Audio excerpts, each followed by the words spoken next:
Oke. Tema pada bulan ini, September adalah Recovery, Recharge atau mengembalikan semangat. Dan minggu lalu kita belajar tentang be transformed atau berubah. Dari Efesus 4 ayat 24 mengenai tentang mengenakan manusia baru. Bagaimana kita berubah dimulai dari diri sendiri. Lalu bagaimana mengalami pembaharuan roh dan juga pikiran. Dan kita diajarkan untuk tidak menuntut orang lain berubah, tapi kita dahulu yang berubah. Siapa yang 1 minggu ini sudah praktek? Puji Tuhan, masih OTW ya, gak apa-apa. Coba, siapa yang minggu ini sudah mengalami transformasi dari yang suka marah-marah, agak sedikit kurang marah-marahnya? Boleh kedip-kedip aja, kedip-kedip ya, biar gak kelihatan tetangganya ya. Atau siapa yang sudah belajar minggu ini dari yang suka berkata-kata kurang baik jadi sudah lebih baik? Boleh senyum? Ya, ada beberapa, puji Tuhan ya. Oke, dan hari ini kita mau sama-sama tema minggu ini adalah dewasa. Atau hari ini saya mau menyampaikan tentang becoming mature atau menjadi dewasa. Siapa yang di sini jengkel kalau dibilang kayak anak-anak? Coba boleh angkat tangannya. Sekalipun udah tua kan jengkel ya. Oh lah kayak bocah gitu kan. Atau bagaimana? Siapa yang begitu? Aku tuh udah dewasa gitu. Coba. Oke. Hari ini kita akan mengecek apakah kita sudah dewasa atau lagi OTW menjadi dewasa. Saya tadi cerita sebelum ibadah di belakang sama teman-teman di multimedia, saya bilang ini khotbah tersusah yang pernah saya siapkan. Biasanya hari Jumat itu saya udah setor PPT, udah siap gitu ya. Di kali ini saya membutuhkan waktu yang sangat lama karena sebenarnya saya mengecek diri saya itu sudah dewasa atau belum sih? Saya udah belajar jadi seseorang yang berespon benar atau belum sih? Nah, kita mau baca dulu di 1 Korintus 13 ayat 11, ini adalah ayat kita, kelihatan ya. Kita mau baca sama-sama Bapak Ibu dalam hitungan ketiga. Kita percaya bahwa waktu kita memperkatakan firman, firman itu akan tertanam dalam hati kita. Oke, 1, 2, 3. Ketika aku kanak-kanak, aku berkata-kata seperti kanak-kanak. Aku merasa seperti kanak-kanak, aku berpikir seperti kanak-kanak. Sekarang sesudah aku menjadi dewasa, aku meninggalkan sifat kanak-kanak. Amin. Seringkali Bapak Ibu kita berkata bahwa menjadi tua itu pasti, tapi menjadi dewasa itu pilihan, betul? Pernah ketemu orang yang mungkin umurnya 20 atau 17 tapi punya pemikiran yang dewasa? Pernah? Tapi pernah nggak ketemu orang yang umurnya sudah 70 tapi kelakuannya luar biasa? Pernah? Pernah ya?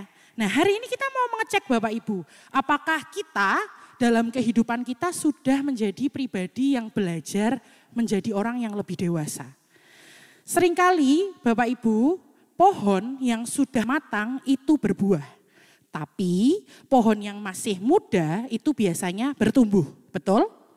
Ini ada para ahli pepohonan di sini ya.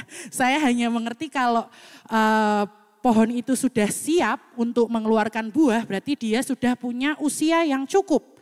Tapi kalau dia masih bertumbuh atau dia nggak kelihatan buahnya, berarti masih ada proses yang terjadi di dalamnya. Nah, apa sih sebenarnya? Bagaimana sih kita ini menjadi orang-orang yang menjadi dewasa gitu? Apa sih sebenarnya dewasa itu? Kalau di Alkitab, Bapak Ibu, ini karena juga di sini banyak ahli-ahli ya. Saya hanya belajar, jadi kalau salah nanti saya boleh dikasih tahu ya para ahli-ahli di sini. Jadi dalam Alkitab dewasa atau kata artinya di Matius 5 ayat 48 itu tentang teleios, artinya sempurna. Sempurna ini lengkap, penuh, utuh dalam Kristus. Sempurnanya bukan sempurna harus benar-benar tidak bercacat atau celah. Tapi seorang yang dewasa dikatakan seseorang yang punya pribadi yang utuh.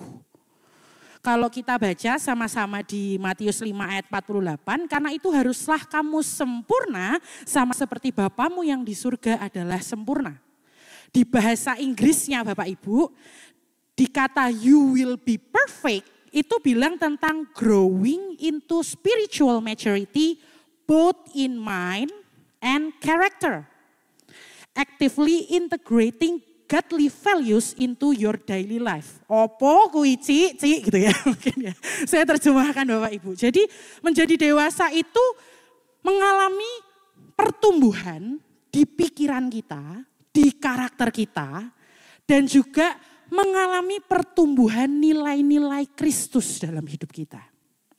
Kalau tadi saya tanya di awal, orang tidak mau dibilang sebagai anak-anak, betul? Tapi waktu kita menghadapi masalah dengan sikap kekanak-kanakan, berarti kita belum dinamakan sebagai orang yang dewasa. Yang kedua, kedewasaan semakin sama dengan semakin serupa dengan Kristus, bukan sekedar rajin ibadah, hafal ayat, atau aktif pelayanan. Loh, kok bisa gitu? Nanti kita akan bedah bersama-sama. Ya, hari ini kita mau membedah yang perlu kita bedah. Yang ketiga, orang yang dewasa hidupnya tidak lagi berpusat pada diri sendiri, tapi pada Kristus dan sesama. Walah ci masalah kowe kok akeh kon mikir ke wong liya. Nah, kita akan lihat seberapa dewasa kita sih sebenarnya. Apakah kita selama ini mengaku kita kenal Kristus, kita hidup dalam Kristus, tapi sebenarnya kita belum bertumbuh mengarah kepada Kristus. Selanjutnya kita mau lihat kedewasaan itu Bapak Ibu tidak bisa diukur dari yang pertama. Usia biologis. Tadi saya bilang banyak yang tua belum tentu dewasa. Banyak yang muda seringkali sudah dewasa. Yang kedua, kedewasaan gak bisa diukur dari lamanya pernikahan. Wah aku udah 25 tahun. Tapi belum tentu pernikahannya adalah pernikahan yang dewasa. Lalu belum tentu juga kedewasaan bisa diukur dari kemandirian atau independence. Belum tentu orang yang mandiri itu orang yang sudah dewasa.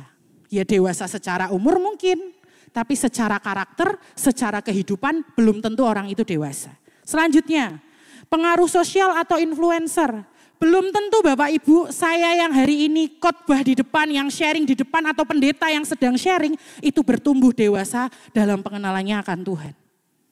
Belum tentu artis-artis influencer di TikTok yang tiap hari membedah Alkitab itu juga mengalami kedewasaan. Selanjutnya, belum tentu orang yang tahu banyak tentang firman Tuhan itu taat sama firman Tuhan. Belum tentu. Selanjutnya, belum tentu yang rajin ibadah itu karakternya berubah. Belum tentu. Lanjut lagi. Belum tentu yang karunianya rohaninya banyak, tapi karakternya enggak ada, itu juga jadi orang yang dewasa. Seringkali kita bilang bahwa waktu kita datang kepada Tuhan dan kita mau jadi orang-orang yang dewasa, kita mau jadi orang-orang yang punya karakter Kristus, kita mau jadi orang-orang yang diberkati.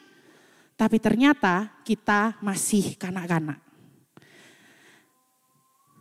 Saya menuliskan sebuah quote yang berkata, "We can come as we are, but we cannot stay as we are." Ada bahasa Indonesianya ya Bapak Ibu ya. Kita boleh datang ke gereja ini apa adanya, tetapi kita tidak boleh tetap tinggal seperti apa adanya. Waktu kita masuk, saya mau nanya dulu, siapa yang di gereja ini sudah lebih dari 1 bulan? Angkat tangan, lebih dari 1 bulan ke gereja sini. Ada ya, oke. Yang lebih dari 5 tahun, angkat tangan. Oke, ada. Yang lebih dari 15 tahun? Ada, puji Tuhan. Kalau saya seumur hidup Bapak Ibu ya, di sini gitu kan ya. Nah, kenapa saya tanya seperti itu Bapak Ibu? Hari ini kita mau mengecek apakah waktu kita datang ngisi NIJ di belakang ke Bu Pipin gitu ya Bu, saya mau daftar jadi jemaat, sampai hari ini kita masih jadi orang yang sama atau kita sudah mengalami kedewasaan dalam Tuhan dan dalam karakter kita. Kenapa Bapak Ibu? Saat kita jadi pengikut Kristus, kita nggak bisa terus jadi anak-anak. Kita harus mengalami pertumbuhan. Karena percuma waktu kita bilang, Tuhan berkati aku, kok berkatku kecil terus ya Tuhan, kok kesempatanku kecil terus. Siapa tahu itu karena kita belum dewasa. Saya mau kasih ciri-ciri kedewasaan, perbedaannya anak-anak dan orang dewasa. Kelihatan ya? Kalau anak-anak, ini pokoknya kalau menyindir diri sendiri nanti tepuk-tepuk sendiri ya. Nggak usah nyenggol suami atau istrinya atau pacarnya atau tetangganya, oke? Kalau anak-anak itu ngomong dulu baru mikir. Itu saya, ampuni saya Tuhan, ampuni saya, gitu ya. Sedangkan orang dewasa itu mikir dulu baru enggak, saya enggak pernah mikir, enggak pernah ngomong, saya diem terus seumur hidup, bisa jadi. Di Amsal 18:21 berkata, hidup dan mati dikuasai lidah. Siapa suka menggemakannya akan memakan buahnya. Ini saya tidak mendiskreditkan cewek ya Bapak Ibu. Tapi ini pengalaman pribadi saya. Saya kalau marah itu nerocos dulu, baru setelah gelut, baru ingat, oh iya ya tadi aku ngomong apa ya. Ini cewek biasanya. Cowok bisa nggak? Bisa. Tapi biasanya cewek begitu. Tapi kalau kita sebagai seorang yang dewasa, kita akan mau belajar untuk mikir dulu baru. Katakan mikir dulu baru. Bilang mikir dulu baru ngomong. Iya. Yang kedua, kalau orang anak-anak memikirkannya kebutuhan diri sendiri. Apa-apa yang dipikir ke makananku piye, hidupku piye. Terus misalnya kalau nonton YouTube, ya aku mau nonton yang sesuai dengan apa yang aku mau. Sedangkan orang yang dewasa akan melihat kepentingan dan kebutuhan orang lain sebagai sesuatu yang juga penting dalam hidupnya.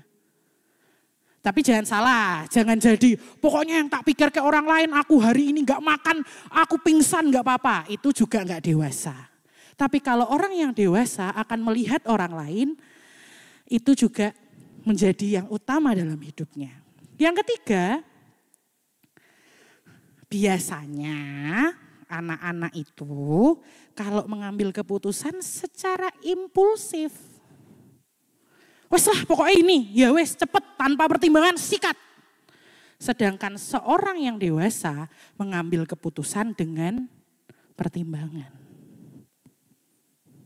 Enggak kok, ini pokoknya udah paling baik. Enggak tanya sama orang yang lebih berpengalaman. Akhirnya kejeglong. Betul? Ini pada diem tuh antara mengoreksi diri atau mau mengoreksi orang lain ya. Ini kok kayaknya pada mendengarkan sambil ini saya atau siapa ini. Kayaknya firmannya cocoknya buat dia gitu kayak ya. Enggak, katakan lagi ini buat saya. Iya. Kenapa? Di Amsal 15 ayat 22 berkata rancangan gagal kalau tidak ada pertimbangan. Tetapi terlaksana kalau penasehat banyak. Makanya kenapa orang yang dewasa itu akan dikelilingi orang-orang yang dewasa juga. Kalau anak-anak, ya dikelilingnya sama anak-anak. Saya mencatat lagi sebuah catatan berkata, nobody is called to perfection. But every follower of Christ is called to progression. Waktu tadi tidak ada seorang pun yang dipanggil untuk menjadi sempurna, gak bercacat, gak bercela. Karena hanya Yesus yang sempurna. Tapi semua kita pengikut Kristus dipanggil untuk terus bertumbuh dan berprogres. Nah kalau tadi barusan baca, boleh ke slide sebelumnya Kak. Barusan baca anak-anak versus dewasa terus ngomong kayak gini, ah iki nggo istriku kok, ah iki nggo mamahku kok, nggo papahku, nggo tetanggaku. Bukan buat kita, berarti kita sedang tidak mau berprogres. Sedangkan tadi kita diajarkan di slide yang selanjutnya Kak, nobody is called to perfection. Gak ada orang yang akan sempurna, tapi maukah kita berubah dari anak-anak menjadi dewasa? Kenapa sih kok kita tuh disuruh dewasa dan lain sebagainya? Di proses kedewasaan ada 3 hal yang terjadi. Pertama, kalau Bapak Ibu punya bayi yang sudah pernah punya anak-anak, anak-anak itu menjadi ketergantungan atau dependence. Lalu kalau setelah lebih dewasa, anak-anak atau kita menjadi orang-orang yang independence. Bisa makan sendiri, bisa kerja cari uang, dan lain sebagainya. Tapi kalau kita sudah dari independence, nggak boleh berhenti di situ. Kita harus interdependence atau saling bergantung. Makanya kenapa di gereja ada komunitas Oh My Team. Kenapa? Karena orang yang mau terus bertumbuh dewasa, dia tidak bisa sendiri Bapak Ibu dan teman-teman. Dia butuh komunitas, dia butuh orang lain untuk yang tadinya sangat ketergantungan, sampai pada akhirnya bisa saling bergantung. Enggak, saya kuat menghadapi dunia ini. Besok masuk rumah sakit tipes. Atau tiba-tiba telepon, tolong doakan saya. Saya udah gak kuat, saya mati aja. Karena kita gak mengalami yang namanya kedewasaan dan mengizinkan orang lain membangun hidup kita. Ini terjadi juga Bapak Ibu dalam hubungan kita, dalam keluarga, dalam hubungan dengan orang-orang. Kalau kita selalu menjadi orang yang dependence, orang yang merasa semua bisa tanpa orang lain, akhirnya pernikahan, pacaran, atau hal-hal di pertemanan gak akan menjadi sebuah proses kedewasaan. Karena yang dipikirkan adalah aku dan aku. Tapi waktu kita menjadi dewasa, kita mulai bisa berjalan sendiri, kita akan menemukan orang-orang yang bisa menjadi tempat untuk kita membangun sebuah komunitas. Kenapa sih harus ada semua ini Bapak Ibu? Karena komunitas yang Tuhan taruh dalam hidup kita, itu adalah tempat terbaik untuk mendewasakan kita. Orang yang paling sering menyakiti kita adalah orang yang paling kita sayang, betul? Iya, kencang banget ini Papi, amin amin ya. Mungkin setelah ini perlu banyak konseling kayaknya ya. Tapi Bapak Ibu, proses kedewasaan kita tidak akan menjadi maksimal kalau kita tidak mau bertumbuh dalam sebuah komunitas yang dewasa. Saya mengajak Bapak Ibu Saudara untuk merenungkan apakah kita sudah jadi pribadi-pribadi yang semakin dewasa selama Januari sampai September ini, atau karena beratnya hidup kita justru semakin menjadi orang-orang yang individualis. Harusnya apa yang Tuhan izinkan terjadi dalam kehidupan kita selain mendewasakan kita, tapi membuat kita bertemu dengan orang-orang yang juga dewasa. Kalau yang kita temui orangnya masih harus dipok-pok, harus diikuti terus moodnya, bisa jadi itu penghambat proses kedewasaan kita. Saya mau kasih 3 langkah sederhana untuk semakin dewasa. Menurut pengalaman saya Bapak Ibu ya. Ini bisa salah, bisa enggak, bisa dipraktekkan, bisa enggak. Tapi ini yang saya alami. Yang pertama, waktu kita mau semakin dewasa, kita akan jadi pribadi yang belajar mengendalikan diri. Orang dewasa itu tidak hidup dikuasai oleh emosi dan keinginannya sesaat. Tak foto kok tak gawe story ben diwaca kae lho sing senengane nesu-nesu gitu kan. Salah. Harusnya aku harus belajar mengendalikan diri. Amin. Kenapa? Kita mau baca di Amsal 16 ayat 32. Hitungan ketiga. 2, 3.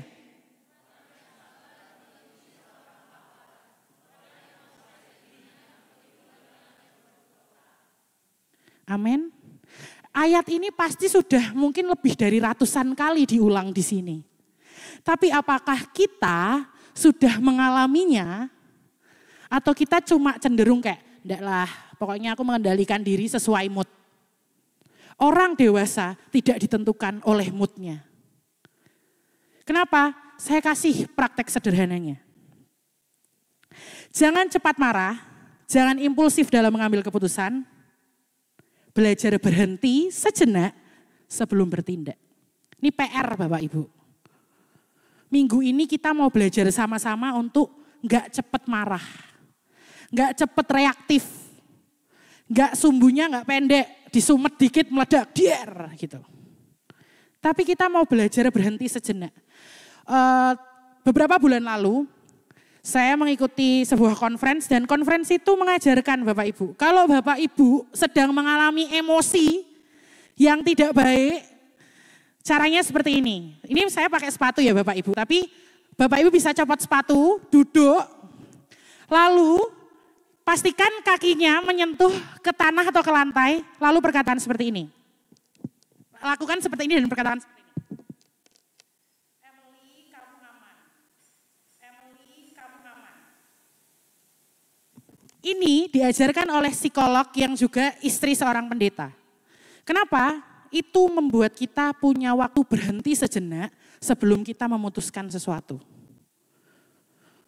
Jadi kalau hari-hari ini Bapak Ibu rasanya rungsing, rasanya pusing, rasanya kayaknya terlalu banyak beban, perkatakan sama tubuh kita, sama diri kita, sebut namanya masing-masing, jangan sebut Emily, itu saya ya. Tapi sebut nama masing-masing, katakan aku aman. Yo praktek, coba Bapak Ibu praktek dulu. Siap? Sebut namanya sendiri-sendiri ya.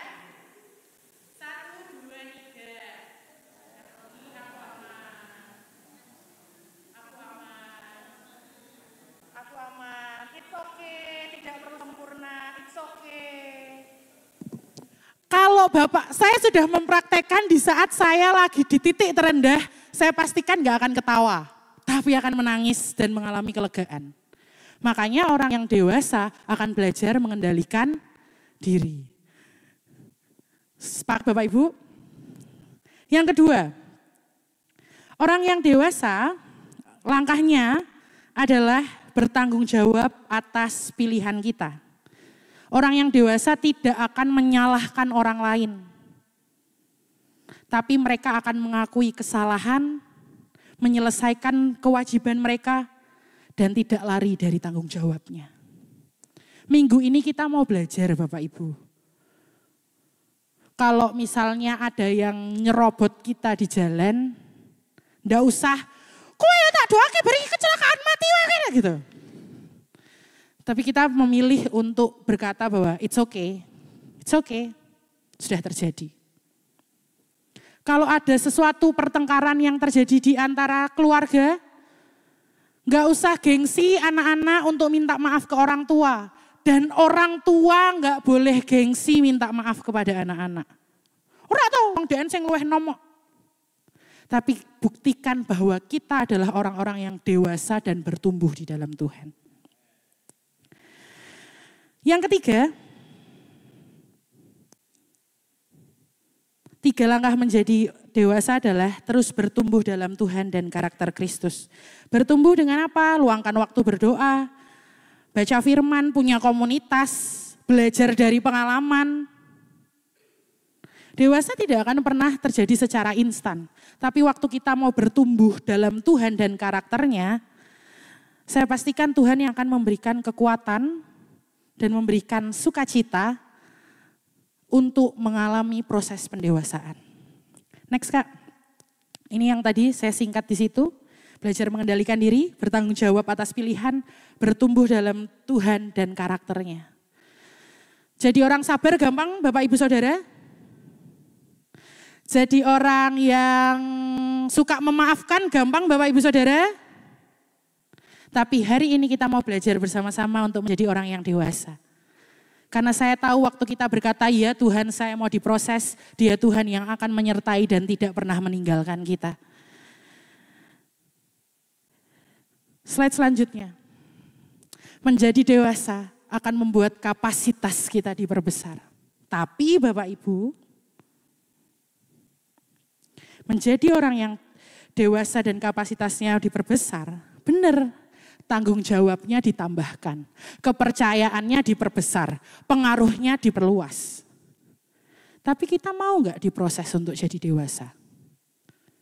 Seringkali di mimbar ini mengingatkan bahwa kita perlu memegang Tuhan, kita perlu percaya sama Tuhan, kita perlu bertumbuh dalam iman, kita percaya kita akan mengalami berkat. Tapi pernah gak Bapak Ibu ngasih uang 1 juta ke anak 2 tahun buat jajan dia hari itu? Masuk akal? Gak masuk akal ya. Pernah gak Bapak Ibu ngasih HP harganya 20 juta ke anak SD kelas 6. Yang kalau tidak mau marah dibanting, biar 20 juta melayang. Apakah itu dewasa Bapak Ibu? Sama. Mau kapasitasnya diperbesar harus jadi dewasa. Tuhan gak akan kasih kita 100 juta, kalau 5 juta aja Bapak Ibu gak bisa perpuluhan. Siapa tahu doa Bapak Ibu hari ini belum dijawab. Karena kita belum jadi dewasa. Tuhan, saya sudah mau menikah, saya mau punya pasangan hidup. Ternyata begitu pacaran, bucin, gak pernah belajar, nilainya jeblok, akhirnya gak naik kelas. Makanya diizinkan jomblo. Tuhan, engkau gak dengerin doaku, ini kebutuhanku, ini aku dan aku. Padahal berkat Tuhan ada buat kita untuk jadi berkat buat orang lain. Kalau hari ini kita belum mengalami tanggung jawab ditambah, kepercayaan diperbesar, pengaruh diperluas, jangan-jangan kita masih kanak-kanak. Kanak-kanak gak harus selalu kayak anak-anak yang guling-guling. Tapi begitu Anda mengalami masalah terus Anda bilang saya gak mau ke gereja, itu kanak-kanak. Waktu Anda mengalami pintu-pintu yang tertutup, Anda bilang sama Tuhan, Tuhan engkau gak baik. Itu anak. Saya bisa bilang itu kenapa Bapak Ibu setahun ini saya ngalami. Makanya saya bisa bilang bahwa proses pendewasaan itu membuat saya punya kapasitas yang diperbesar, tanggung jawab yang diperbesar, promosi yang diperluas. Tapi butuh yang namanya kedewasaan. Jangan-jangan apa yang hari-hari ini Tuhan izinkan terjadi, itu sebenarnya untuk mendewasakan kita. Enggak kok, saya udah cukup dewasa. Belum tentu. Makanya hari ini saya mengajak Bapak Ibu, saudara sekalian, bahwa saat kita adalah orang yang dewasa, kita adalah orang-orang yang siap memikul tanggung jawab.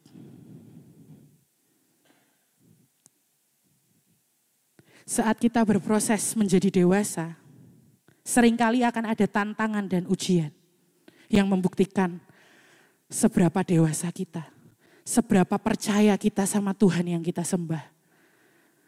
Kalau kita bilang sama Tuhan bulan ini, Tuhan restorasi hidup saya, ubah hidup saya, recharge hidup saya. Dari yang kemarin broken sekarang mau utuh. Tapi kita gak mau berubah dari orang yang suka mengutuki Tuhan, jadi orang yang percaya sama Tuhan. Ya kita gak akan ngalami restorasi itu Bapak Ibu Saudara. Hari ini saya mengajak kita untuk yuk sama-sama menjadi dewasa. Slide selanjutnya. Ini key takeaways yang saya pengen Bapak Ibu bawa minggu ini. Menjadi dewasa adalah semakin serupa dengan Kristus. Bukan sekedar bertambah usia atau aktivitas, tapi mengalami kapasitas yang diperbesar. Orang yang dewasa, perkataannya bijaksana, pikirannya tidak egois, keputusannya bijak, hidupnya tidak lagi berpusat pada diri, tapi pada Kristus dan sesama. Di Efesus 4 ayat 15 berkata, tetapi dengan teguh berpegang kepada kebenaran di dalam kasih kita bertumbuh di dalam segala hal ke arah Dia, Kristus yang adalah kepala. Kedewasaan ini ditujukan untuk membuat kita semakin punya karakter seperti Kristus. Waktu kita didapati jadi orang yang punya karakter seperti Kristus, maka tadi semua akan ditambahkan dalam hidup kita. Saya mau sharing Bapak Ibu. dari September tahun lalu, saya diizinkan Tuhan mengalami banyak hal yang secara manusia saya nggak sanggup. Bulan Desember, saya memutuskan untuk resign dari pekerjaan saya. Karena sudah mendapatkan janji proses untuk bekerja di tempat yang lain. Di perusahaan saya butuh waktu 3 bulan untuk official keluar gitu ya dari perusahaan. Jadi kalau dihitung dari Desember sampai Maret akhir, saya baru bisa keluar.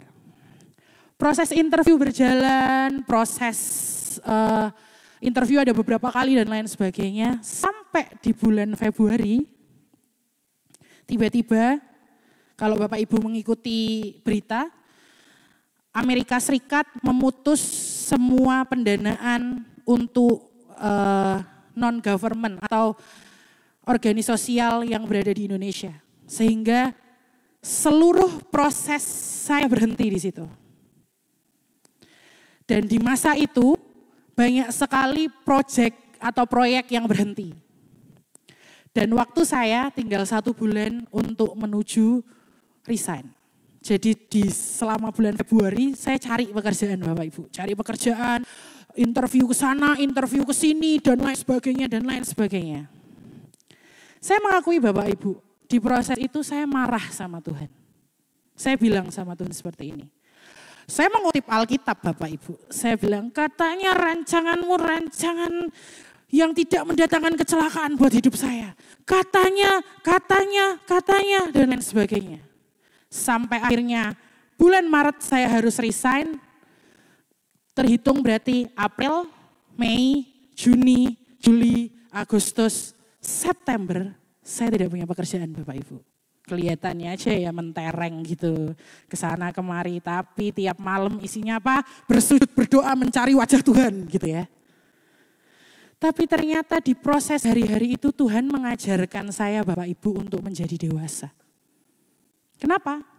Saya diajarkan untuk hanya berpegang sama Tuhan. Saya interview Bapak Ibu, interview terakhir itu ada 3 tempat. Di Kalimantan, di Manado, dan di NTT. Saya bilang sama papi mami seperti ini, kalau salah satu ini keterima, saya akan pindah. Dan tidak akan menetap di Salatiga untuk waktu paling cepat 3 tahun. Papi bilang, berdoa lagi, papi ya kan. Kalau mami udah nanya, lah kok kayak gitu. Saya bilang, oke, kita jalani. Tahu Bapak Ibu, sampai di bulan Agustus, satu-satunya, ini sudah tinggal penawaran gaji Bapak Ibu. Saya lagi perjalanan pulang ke sini, HRD-nya telepon. Maaf ya Kak, ada perubahan, Kakak tidak jadi diterima. Tahu Bapak Ibu sudah punya pengharapan nih, pengharapannya udah di awan-awan gitu ya. Wah udah 2 minggu lagi berangkat gitu. Dan HRD-nya bilang kayak gini. Kak saya itu juga bingung ya Kak. Dari awal prosesnya lama. Gak pernah Kak kita tuh mau cari pegawai selama ini. Terus Kakak tuh kualifikasinya masuk. Ini tuh yang interview gak ngasih tahu kenapa gak jadi. Tapi saya bersyukur Bapak Ibu itu terjadi di bulan Agustus. Waktu telepon ditutup, kan saya pulang ke Salatiga sama teman saya. Saya cuma bilang kayak gini, terima kasih ya Tuhan. Rancanganmu tidak pernah mendatangkan kecelakaan buat hidup saya. Beda respon ya Bapak Ibu. Respon yang kemarin di awal-awal katanya gitu kan ya. Setelah itu papi ngobrol dengan saya. Dan hari ini Bapak Ibu saya sudah officially bekerja di tempat yang lain. Kalau mungkin respon saya kemarin ikut ngamuk kayak respon saya bulan Februari. Bisa jadi hari ini saya masih belum bekerja. Kapasitas saya diperluas Bapak Ibu sampai saya bingung baca job desk-nya. Gaji naik, puji Tuhan, ya toh? Tapi mau enggak ngelewati yang tadi dulu tuh? Di PHP, ditinggal, ya toh? Udah terbang ke awan-awan. Ternyata enggak sesuai. Tapi waktu saya didapati mau diproses dan berubah menjadi dewasa, hari ini Tuhan membela saya. Saya mau mengencourage Bapak Ibu Saudara sekalian. Di titik terendah kita, di situ Tuhan mau memproses hidup kita. Kalau hari ini Bapak Ibu masih bilang, saya maunya sesuai kemauan saya, ya Bapak Ibu akan terus berproses di tempat yang sama. Tapi kalau hari ini Bapak Ibu bilang, Tuhan saya mau mengalami transformasi, saya mau mengalami perubahan hidup, saya mau berespon dewasa, saya mau bersikap dewasa, saya bisa pastikan kemenangan demi kemenangan akan terjadi.